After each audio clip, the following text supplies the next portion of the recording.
We build monuments to our own intelligence.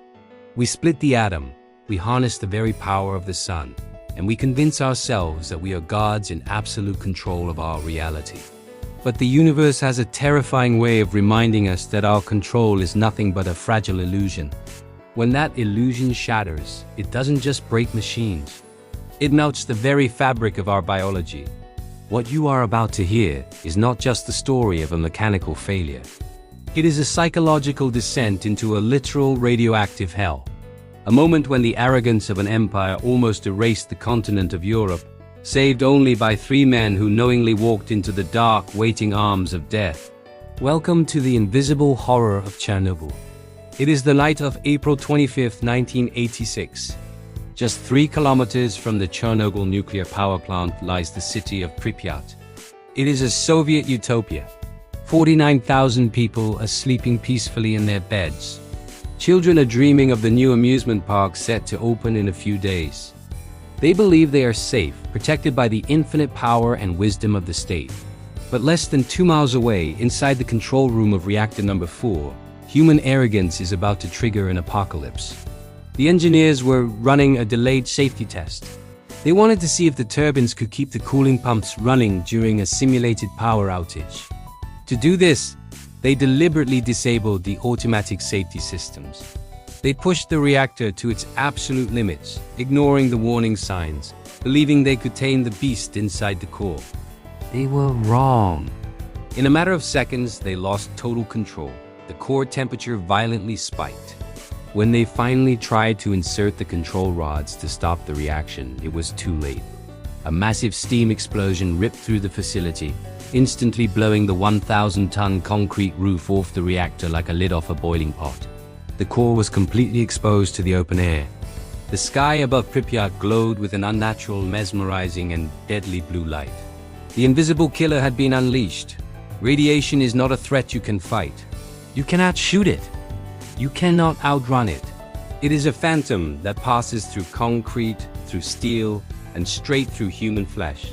It acts like billions of microscopic bullets, silently tearing apart your DNA, destroying your cells from the inside out. When the local firefighters arrived, they had no idea they were stepping into a radioactive incinerator.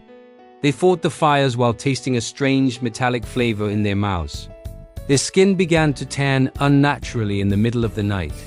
Within weeks, their bodies would literally liquefy from the inside. The Soviet government, terrified of looking weak to the world, tried to hide the disaster. Politicians went on television smiling, telling the public there was nothing to fear. In neighboring countries, officials mocked the panic, claiming on national television that a little radiation wouldn't hurt anyone.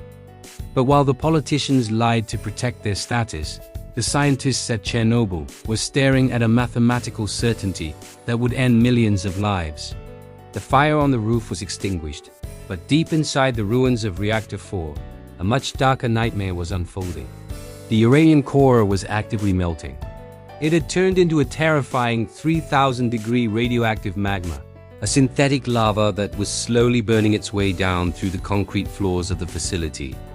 And right beneath that melting core was a massive reservoir holding millions of gallons of water, used for the plant's cooling systems and filled further by the firefighters' hoses. The physicists realized the true horror of their situation. If that glowing, radioactive lava melted through the final layer of concrete and hit that massive pool of water, the sudden, violent vaporization would trigger a secondary steam explosion. But this wouldn't just blow off a roof. Calculations showed this secondary blast would yield a force between 3 to 5 megatons. It would instantly vaporize the other 3 reactors at Chernobyl.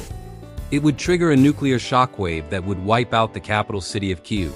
It would render the entirety of Ukraine, parts of Russia, and half of Europe completely uninhabitable for thousands of years.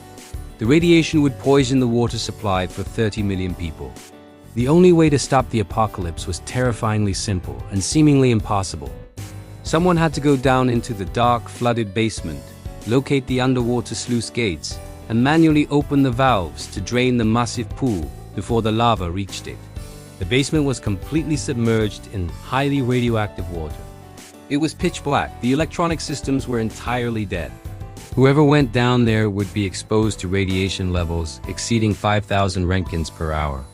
To put that into perspective, it is a dose so high that your central nervous system begins to collapse almost immediately. It was a guaranteed suicide mission. The crisis team gathered the plant workers. They didn't lie to them. They explained the math. They explained that whoever went into that water would likely die an agonizing death from acute radiation syndrome within days. They promised that the state would take care of their families after they were gone. In the face of certain horrifying death, 3 men stepped out of the crowd. Alexei Ananenko, Valeri Bespalov, and Boris Baranov. They were not soldiers trained to die. They were engineers. They knew exactly how the radiation would destroy their bodies. They knew exactly what they were sacrificing. But Ananenko knew the labyrinth of pipes better than anyone. He knew where the valves were. He later said, simply, "How could I refuse when I was the only one who knew the way?" They strapped on thick neoprene wetsuits. They took their flashlights and their dosimeters, and they descended into the absolute abyss. They stepped into the knee-deep black water.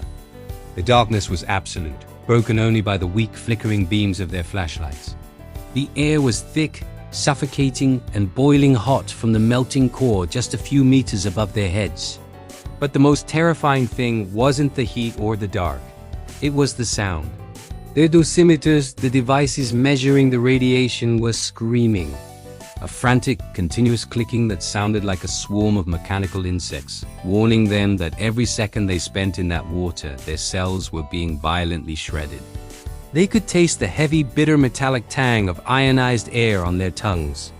They felt the phantom needles of radiation piercing their skin.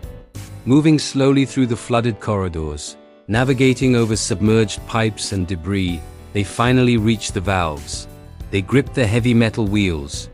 In the dark, breathing heavily, knowing they were absorbing lethal doses of poison, they turned them. They felt the water begin to pull away. They heard the massive rush as millions of gallons began to drain out of the reservoir. They had done it. They had defused the greatest ticking time bomb in human history. They emerged from the basement, exhausted, tasting metal, their skin darkened by the radioactive flash burn. For decades, a myth circulated in the media. The story claimed that all 3 men collapsed and died within days, buried in thick lead coffins to contain their radioactive corpses. It was a fitting, tragic end for a Hollywood movie. But reality is far stranger. The truth is, they didn't die that week.